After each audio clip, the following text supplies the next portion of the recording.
Matagumpay na naisagawa ng Police Regional Office Bangsamoro ang security preparation meeting upang masigurong maidadaos ng mapayapa ang paggunita ng undas sa Bangsamoro. Magbabalita dyan si Patrolwoman Veronica Lagi.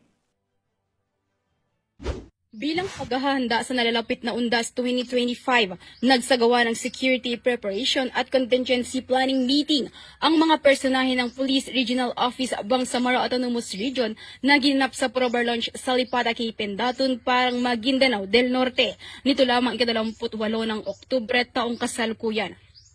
Pinangunahan ni Police Brigadier General Jason C. de Guzman, Probar Regional Director, ang naturang pagpupulong, katuwa ang regional staff at iba pang personahe ng Probar.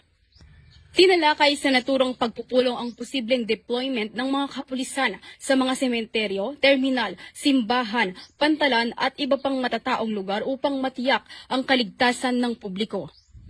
Kabilang sa mga pangunahing layunin nito ang pagpapanatili ng kapayapaan at kaayusan, paghadlang sa anumang banta ng seguridad at pagbibigay ng mabilis na tugon sa panahon ng emergency situations.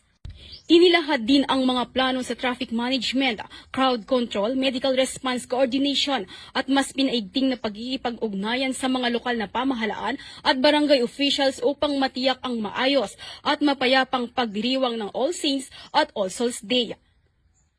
Sa pamamagitan ng inisyatibong ito, hindi lamang naipapahayag ang diwa ng kabayanihan, kundi nagiging halimbawa rin ng responsableng pakikilahok sa pagpapanatili ng isang ligtas at maayos na Bangsamoro.